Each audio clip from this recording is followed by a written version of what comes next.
Hello everyone, Maharashtra state board chemistry class 12 का जो board exam है परसों होने वाला है, उससे रिलेटेड यहाँ पे जो मैं डेरिवेशन का एक वीडियो बना दे रहा हूँ। इसमें सारे डेरिवेशन इंक्लूड है जिसमें से बोर्ड एग्ज़ाम में आपको पूछे जा सकते हैं। हर साल कम से कम 3 मार्क का एक डेरिवेशन आता है और एक 2 मार्क का आता है, तो 5 मार्क आपके कंफर्म बन जाएंगे अगर आपने ये वीडियो देख ली तो। ठीक है, तो अच्छे से देखिएगा।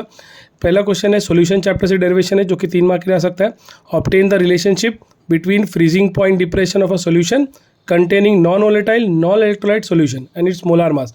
तो हम क्या लिखेंगे, फ्रीजिंग पॉइंट का हमें फॉर्मूला पता होना चाहिए, that is delta T F के एफ इंटू एम, जहाँ पे मोल्स ऑफ सॉलिड को हम लोग क्या लेंगे for W1 W2 by M2। ठीक है, जहाँ पे M2 क्या होता है, मोलार मास होता है। ठीक है, वैसे ही मास ऑफ द सॉल्वेंट क्या होगा, W1 by 1000 into kg in terms of kilogram लिखने के लिए। तो मोलारिटी क्या हो जाएगा, moles of solute upon moles of solvent. तो सोल्यूट को लिखा W2 बाय M2 और सॉल्वेंट को लिखा W1 बाय 1000। उसको W2 by M2 into 1000 bye W1 भी लिख सकते हैं, इसीलिए स्मॉल m हो जाएगा 1000 W2 upon M2 upon W1। ठीक है, अब हम क्या करेंगे, इसी इक्वेशन 2 को हम यहाँ इक्वेशन 1 में सब्स्टिट्यूट कर देंगे। स्मॉल m की जगह हम ये लिख सकते हैं ना पूरा, तो हमारा डेल्टा टी एफ क्या हो जाएगा, delta T F equals to K F as it is रखेंगे हम लोग, और ये तो 1000 समझ रहा W2 अपॉन क्या हो जाएगा M2 W1।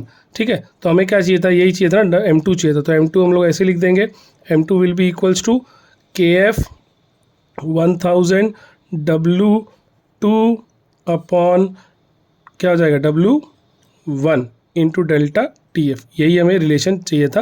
ये 3 मार्क के लिए आपको एग्जाम में पूछा जा सकता है। ठीक है, तो आई होप आपको पहला डेरिवेशन समझ में आ गया। कुछ नहीं करना है, खाली मोल्स ऑफ सॉल्यूट लिखना है, मोल्स ऑफ सॉल्वेंट लिखना है, दोनों को डिवाइड कर देना है और इसी स्मॉल m की वैल्यू को कहाँ सब्स्टिट्यूट कर दोगे, पहले इक्वेशन में, तो आपको क्या आ जाएगा, M2 और डेल्टा टी एफ में डेरिवेशन आ जाएगा। ठीक है, समझ में आ गया। ठीक है, 3 मार्क के लिए 2 मार्क के लिए आ सकता है एग्जाम में। देखिए, एक छोटा सा 2 मार्क का क्वेश्चन भी पूछा गया था जो लास्ट ईयर 2022 में पूछा गया था।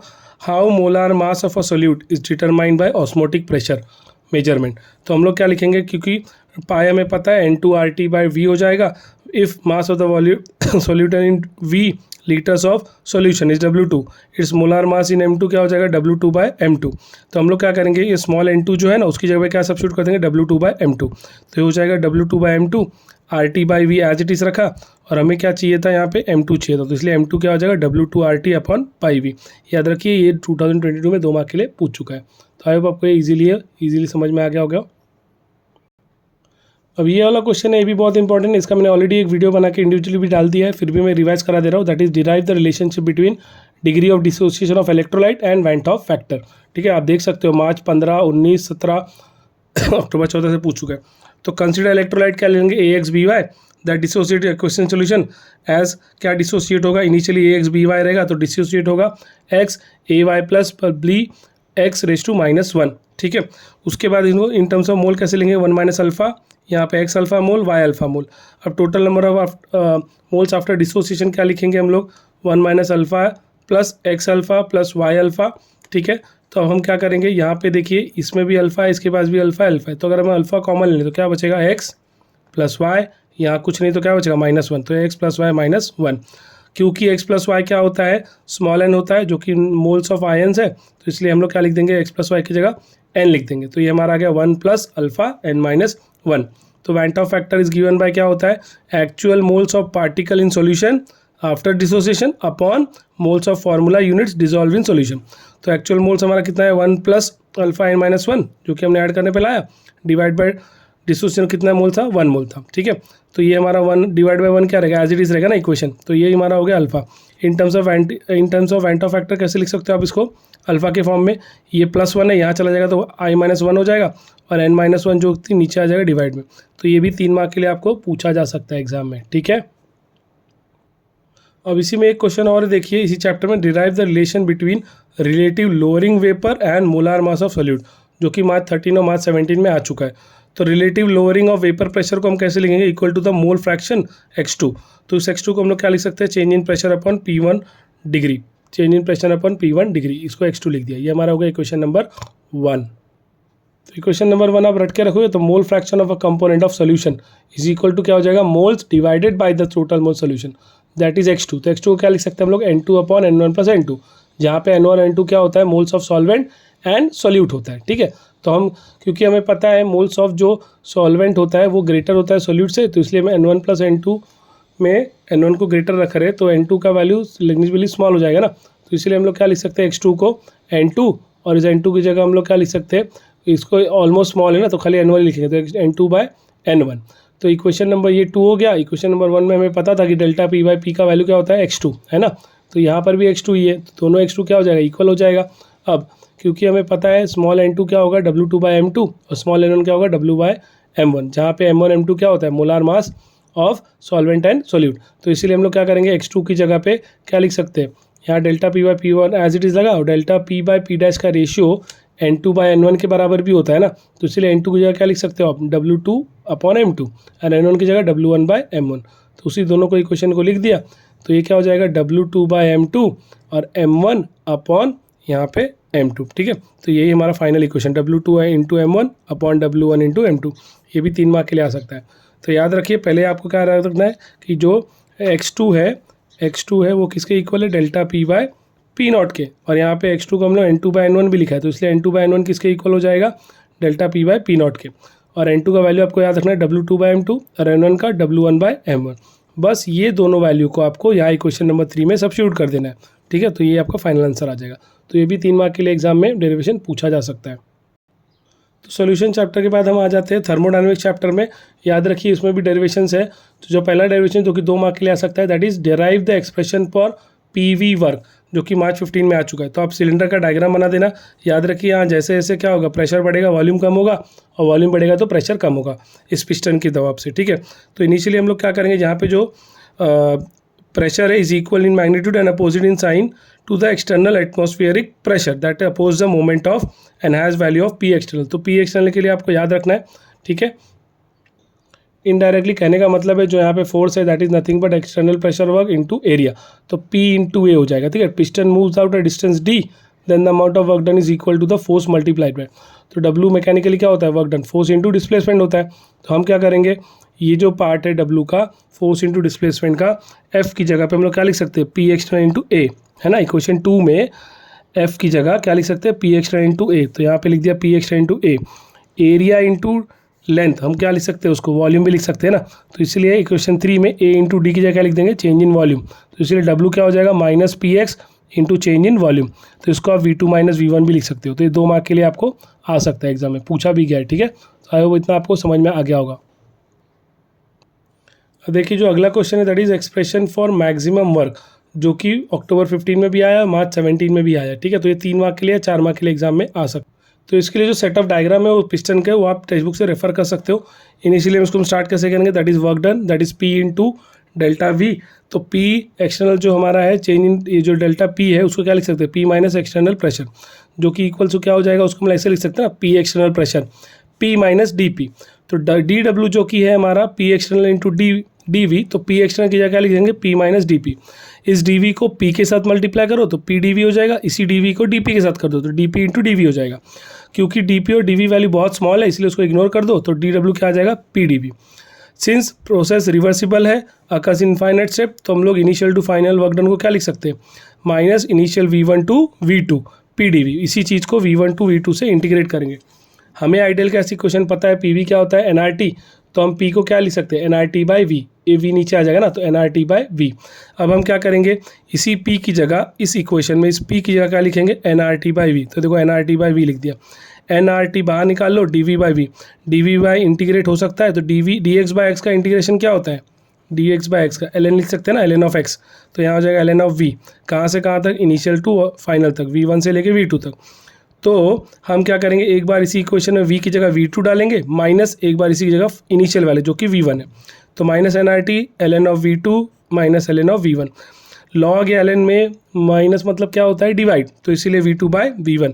तो यहाँ पे ऐसे भी सकते हो, और आपको अगर ln हटाना है, इसको बेस टू log 10 करना है, तो याद है ना सबको क्या करना है, इसमें 2.303 से मल्टीप्लाई कर देंगे हम लोग, किससे करेंगे, 2.303 से, कब, जब ln की जगह log बेस टू 10 लाना है तब। तो देखो अगले क्वेश्चन में हमने क्या कर दिया, ln की जगह 2.303 डाल दिया, log बेस टू 10 V2/V1, क्योंकि हमें पता है बॉयल्स लॉ से P1 V1 क्या होता है P2 V2, तो इसलिए हम V2 बाई V1 को क्या लिख सकते हैं P1 बाई P2 ना, तो V2 बाई V1 की क्या लिख दो P1 बाई P2। तो इन टर्म्स ऑफ प्रेशर पूछा रहेगा तो ये फॉर्मूला यूज़ कर सकते हो, वॉल्यूम पूछा है तो ये याद रखिए, या तो डेरिवेशन आता है 4 मार्क के लिए, या तो इसी पे न्यूमेरिकल 3 मार्क के लिए आपको एग्जाम में आता है। ठीक है, जैसे कि नीचे वाला देख सकते हो 2022 में, मतलब लास्ट ईयर न्यूमेरिकल पूछा था। ठीक है, और जैसे कि देखो जो अगला क्वेश्चन है जो कि मार्च 13 मार्च 14 में भी आया है, रिलेशनशिप बिटवीन डेल्टा एच जो कि क्या होता है इंथैल्पी, और डेल्टा ई जो कि इंटरनल एनर्जी होता है। ठीक है, फॉर गैस फेज रिएक्शंस, तो हम लोग क्या लिखेंगे, at constant pressure delta H और delta U are related as delta H, जो कि क्या है delta U plus P delta V. इसको हम लोग क्वेश्चन नंबर 1 लिख देंगे। तो V डेल्टा वी को क्या लिख सकते हैं V2 माइनस V1, तो हमने लिख दिया PV2 माइनस PV1, जहाँ पे V1 क्या है volume of the gas reactant and V2 क्या है गैसियस प्रोडक्ट है। तो PV हमको nRT पता है, तो हम क्या लिख सकते हैं V1 को किस में लिख सकते हैं इन टर्म्स ऑफ N1, इसीलिए V2 क्या लिख सकते हैं N2। तो इसी इक्वेशन में जो क्वेश्चन नंबर 2 है वहाँ पे हम PV1 की जगह क्या लिखेंगे N1RT और PV2 की जगह लिखेंगे N2RT। तो यहाँ पे देखो N2RT माइनस N1RT, दोनों में RT कॉमन है तो क्या बच जाएगा N2 minus N1, RT common ले लिया तो N2 माइनस N1 क्या लिख सकते हैं डेल्टा N। याद रखिए ये भी 2 मार्क के लिए बोर्ड एग्जाम में पूछा जा सकता है। वैसे ही दिया obtain expression for work done in chemical reaction, तो केमिकल रिएक्शन बोला तो याद रखो वर्क डन क्या है प्रेशर इंटू वॉल्यूम, थोड़ी देर पहले किया था ना। पी एक्सटर्नल लोग क्या लिख सकते हैं P1, तो यहाँ पे PdV लिख दिया, DV को क्या लिखेंगे V2 माइनस V1, तो माइनस PV2 प्लस PV1, और वापस यही N1RT N2RT सब्स्टिट्यूट कर दो, N2 माइनस N1 क्या है डेल्टा N, जो कि G हो जाएगा RT। लगभग इसी की तरह इक्वेशन है। ठीक है, तो ये क्वेश्चन भी आ सकता है जो कि अभी तक पूछा नहीं गया लेकिन हो सकता है 2 मार्क के लिए आ जाए। जो अगला क्वेश्चन है लास्ट है वो obtain relation between delta G and delta S जो कि गिव्स फ्री एनर्जी और इंट्रोपी के लिए। ठीक है, comment on spontaneity of the reaction, तो हम क्या लिखेंगे जो डेल्टा G है टोटल, जो कि इंट्रोपी क्या लिखेंगे system plus surrounding, delta S plus delta S surrounding. ठीक है, तो according to second law of thermodynamic for a process spontaneous delta G total जो होता है क्या होता है ग्रेटर देन 0 होता है, ग्रेटर देन 0। तो क्योंकि सराउंडिंग का हमने यहाँ लिखा minus delta H upon T, तो इसको 2 को अगर इक्वेशन 1 में सब्स्टिट्यूट कर देंगे तो क्या हो जाएगा, जो सराउंडिंग है उसकी जगह सिस्टम तो रखा डेल्टा है, सराउंडिंग क्या लेंगे माइनस डेल्टा एच टी, तो टी इसको एस से मल्टीप्लाई करें तो टी एस टोटल हो जाएगा, इसको भी टी डी एस हो जाएगा, माइनस डेल्टा एच हो जाएगा। इसी को हम delta H minus T delta S भी लिख सकते हैं, जो कि जो टी डेल्टा एस है नथिंग बट क्या है गिव्स फ्री एनर्जी है, तो यहाँ पे डेल्टा जी लिख सकते हैं, that is delta H minus T delta S, delta H as it is T delta S as it is, मतलब T minus T delta S की जगह क्या लिख दिया डेल्टा जी। तो इन टर्म्स ऑफ गिव्स एनर्जी भी आ गया और एंट्रोपी भी आ गया। ठीक है, तो इससे रिलेशन पूछा जा सकता है, अभी तक नहीं पूछा लेकिन आपको 3 मार्क के लिए 2 मार्क के लिए पूछा जा सकता है। ठीक है, अब अगला चैप्टर है देखो आयनिक इक्विलिब्रिया। आयनिक इक्विलिब्रिया से भी 2 से 3 डेरिवेशन जो कि बोर्ड एग्जाम में पूछे जाते हैं और आगे भी अभी ये साल भी पूछ सकते हैं। तो पहला है derived Ostwald dilution law for weak acid HA के लिए। ठीक है, तो HA पार्टली डिवाइड हो रहा है किसमें H प्लस और A माइनस में, तो HA को क्या लिखा हम लोग ने H plus A minus aqueous form में।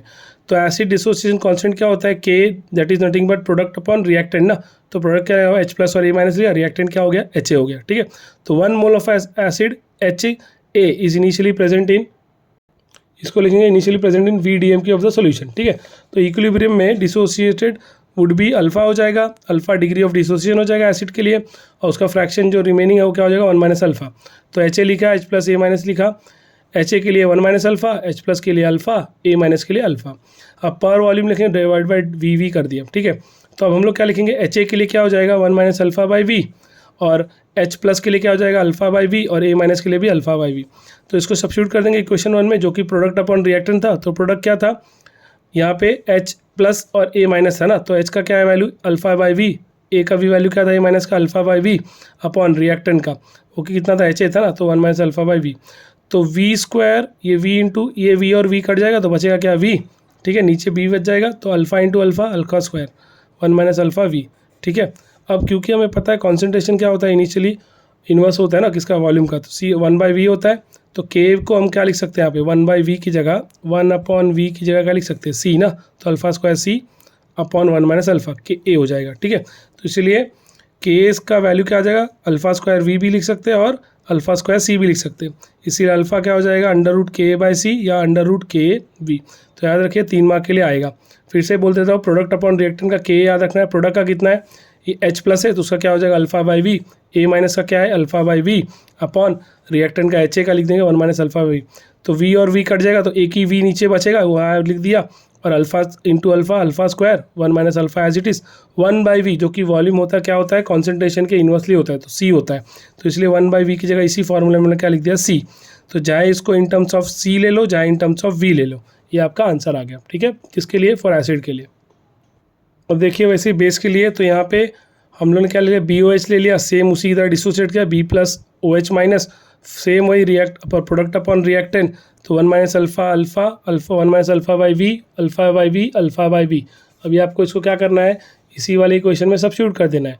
ठीक है, तो देखो यहाँ पे सब्स्टिट्यूट करोगे तो alpha upon V multiply by alpha upon V जो कि प्रोडक्ट हो गया, तो अल्फा अल्फा अल्फा स्क्वायर हो जाएगा, और ये वी और ये वी कट कर देंगे तो बचेगा क्या 1 माइनस अल्फा वी।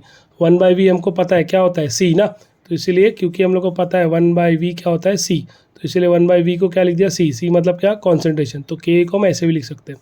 ठीक है, तो KB सॉरी, तो KB क्या लिखेंगे अल्फा स्क्वायर V भी लिख सकते हैं और अल्फा स्क्वायर C भी लिख सकते हैं, अल्फा स्क्वायर बाई V या अल्फा स्क्वायर C, तो इससे अल्फा क्या हो जाएगा अंडर रूट KB V या under root KB by C। तो ये आपका 3 मार्क के लिए क्वेश्चन बन जाएगा। इसी तरह देखिए इसी साल पूछा गया है रिलेशन बिटवीन pH और pOH, और पहले भी बहुत साल पूछ चुका है। तो KW ionic product of water क्या होता है H3O प्लस OH माइनस होता है, तो KW क्या होता है 1 इंटू 10⁻⁴ जो कि कांस्टेंट है कब रूम टेम्परेचर पे, तो H3O प्लस OH माइनस को क्या लिखेंगे हम लोग 1.0 इंटू 10⁻⁴। अब दोनों तरफ लॉग ले लेंगे बेस टू 10, तो ये भी log base to 10 plus log में मल्टीप्लाई क्या होता है लॉग में मल्टीप्लाई मतलब क्या होता है एडिशन, तो इसलिए plus log base to 10 OH minus ion, और यहाँ पे पावर जो बचेगा वही आपका एब्जॉर्बेंट यूनिट हो जाएगा दैट इज -14, ये हट जाएगा। ठीक है, पावर ही बचेगा जब हम लॉग बेस टू 10 ले रहे हैं दोनों तरफ, तो माइनस अब क्या करेंगे इसको इक्वेशन 1 दे दो, ये पूरे इक्वेशन को -1 से मल्टीप्लाई कर दो तो माइनस हो जाएगा, ये प्लस का ये भी माइनस हो जाएगा, ये माइनस का क्या हो जाएगा प्लस, तो minus log base to 10 H3O plus minus log base to 10 OH, और यहाँ पे माइनस माइनस प्लस, तो pH क्या होता है minus log base to 10 of H plus ion या H3O प्लस आयन, वैसे POH क्या होता है minus log base to 10 OH minus ion. ठीक है, तो यहाँ पे जब क्या लिख देंगे हम लोग pH, यहाँ पे क्या लिखेंगे POH और 14 एज इट इज़, तो इसलिए pH प्लस POH क्या हो जाएगा 14 हो जाएगा। ठीक है, याद रखो ऐसे इंडिविजुअल डेफिनेशन भी आ सकता है pH और POH का, तो यहाँ पे लिखा ही आप देख लेना एक बार। ठीक है, तो अगला जो डेरिवेशन है वो केमिकल काइनेटिक्स चैप्टर से है, जो कि है define integrated rate law and derive integrated rate law for first order reaction. तो इंटीग्रेटेड फर्स्ट ऑर्डर के लिए क्या करेंगे हम लोग A ले लेंगे प्रोडक्ट, ठीक है, उसको डिफ्रेंशिएट करोगे तो क्या होगा DA/dt, तो DK ही होने वाला है इसलिए माइनस DA/dt है, उसका रेट क्या हो जाएगा KA, तो DA/A इस A को नीचे ला दो और D2 को उधर ले लो तो क्या हो जाएगा माइनस KDT। अब इनिशियल टाइम पीरियड क्या लेंगे T0, सपोज AT था कॉन्सेंट्रेशन कब टाइम T में, जब 0 था तो A0 लिया और जब टाइम T लिया तो AT ले लिया। ठीक है, तो इक्वेशन जो 2 है उसको इंटीग्रेट हम कर सकते हैं, तो क्या करेंगे हम लोग इक्वेशन 2 को DA/A का इंटीग्रेशन लेंगे माइनस KDT। ठीक है, तो इंटीग्रेट होगा DA/A, तो DA/A को क्या लिख सकते हैं इंटीग्रेट करेंगे तो ln ऑफ, क्योंकि dx/x का इंटीग्रेशन क्या होता है ln ही होता है ना, तो ln ऑफ क्या हो जाएगा A जो कि कहाँ से कहाँ तक टाइम T 0 से लेके टाइम T तक, तो A0 से लेके AT तक, A0 से लेके AT तक कॉन्सेंट्रेशन, वैसे टाइम भी क्या हो जाएगा 0 से लेके T तक, टाइम भी क्या हो जाएगा 0 से लेके T तक। तो इसी को क्या कर दो सब्स्टिट्यूट कर दो लिमिट में, तो लॉग में माइनस इसको सब्ट्रैक्ट करेंगे ना, एक बार A की जगह क्या डालेंगे AT जो कि फाइनल है, एक बार A की जगह क्या डालेंगे A0, तो AT माइनस A0 हो गया माइनस KT, तो लॉग में माइनस मतलब क्या होता है, ln में माइनस मतलब क्या होता है डिवाइड ना, इक्वल टू क्या हो गया माइनस KT, तो हमको क्या चाहिए K चाहिए, तो इसलिए K क्या हो जाएगा -1/T, जो T यहाँ मल्टीप्लाई में नीचे आएगा तो डिवाइड में हो जाएगा, तो 1/T ln ऑफ AT, जो कि इसको हम लोग माइनस साइन को रिवर्स कर देंगे तो क्या हो जाएगा A0 ऊपर चला जाएगा AT, क्योंकि ये माइनस है ना, माइनस का क्या हो गया यहाँ पे प्लस, तो इसलिए A0 ऊपर चला गया AT माइनस आ गया, AT नीचे आ गया। ठीक है, इसी को ln अगर हटाना है लॉग बेस टू 10 करना है, जैसे थर्मोडाइनमिक्स में अभी थोड़ी देर पहले किया था, वैसे ln की जगह क्या लिख देंगे हम लोग लॉग बेस टू 10 A0/AT। तो याद रखिए 3 मार्क के लिए 3 से 4 साल हो चुका है, नहीं आया तो ये साल आ सकता है। ठीक है, अच्छे से करके जाइए। जो अगला क्वेश्चन है that is relationship between rate constant and half life of a first order, March 14, March 15, March 17 और मार्च 22 4 बार पूछ चुका है, हो सकता है फिर से रिपीट कर दे, जैसे आज ही KTG का क्वेश्चन देखो 4 मार्क वाला फिर से रिपीट कर दिया था फिजिक्स में, वैसे ये भी रिपीट कर सकते हैं। ठीक है, तो हमें ये इसका इंटीग्रेटेड रेट लॉ का इक्वेशन से पता है ना, K का वैल्यू क्या होता है 2.303/T, अभी देखा ना हमने सॉल्व किया, log base to 10 A naught by A T होता है, ठीक है। तो time require for half life, तो हाफ लाइफ के लिए हम लोग क्या करेंगे, हाफ लाइफ में हम लोग टी की जगह क्या लिख देंगे, टी हाफ, और ए की जगह क्या लिख देंगे, ए नॉट बाई टू, ठीक है। तो अब क्या करेंगे, इसी क्वेश्चन में जहाँ पे टी था वहाँ पे क्या लिख दिया हम लोगों ने, टी हाफ, जहाँ पे ए टी था A T as it is, और ए नॉट की जगह क्या लिख दिया, ए नॉट बाई टू। तो इसको क्या लिख देंगे 2.303 टी हाफ, और ये ए नॉट और ए टी है ना, तो ए नॉट एक्चुअली कट जाएगा, ए नॉट एक्चुअली कट जाएगा, तो ये बचेगा log बेस टू 10, ये ए नॉट है, ठीक है। तो log बेस टू 10 2 बच जाएगा। तो log बेस टू 2 का वैल्यू क्या होता है, दैट इज होता है 0.3010। तो यहाँ पे आ गया 0.3010, 2.3 को अगर 0.3 से मल्टीप्लाई कर दो क्या आ जाएगा 0.693। ऐसे ही आपको फिजिक्स में था एक डी के लॉ का, ठीक है, हाफ लाइफ पीरियड, सेम ऐसे ही एज इट इज है। तो याद रखिए बोर्ड एग्जाम में 3 से 4 बार आ चुका है 2 मार्क के लिए, इस साल भी आया था 22 में, तो हो सकता है 23 में भी रिपीट दे दें, ठीक है। तो आई होप आपको ये समझ में आया होगा। एक और क्वेश्चन आपको ऐसे आया था जो कि Feb 20 में आया था, expression for half life of a zero order reaction. तो हमने अभी थोड़ी देर पहले देखा के का क्या था, A naught minus A T by T था। तो यूजिंग कॉन्सेंट्रेशन टी की जगह क्या रख दोगे, T half, A T A क्या हो जाएगा, ए नॉट बाय हाफ। तो इसलिए ए नॉट एज इट इज रखा, और ए टी ए क्या लिख दिया, ए नॉट बाय हाफ। और ये तो A naught by half, A naught क्या हो जाएगा, माइनस मतलब क्या होता है, डिवाइड ना, तो वो कट जाएगा। तो इसको हम ए नॉट एज इट इज रखते हैं, और यहाँ पे जो 2t है, जिसके टी नॉट बाय हाफ है ना, टी हाफ का, तो 2t एज इट इज रखते हैं, तो उसको हम लोग क्या लिख सकते हैं, A naught by 2t by half. या तो टी हाफ को क्या लिख दो, that is nothing but A naught upon 2k, A naught upon 2k, क्योंकि ये जो 2 है यहाँ पे कैसे मल्टीप्लाई हो जाएगा ना, ठीक है, कैसे क्या हो जाएगा, मल्टीप्लाई हो जाएगा।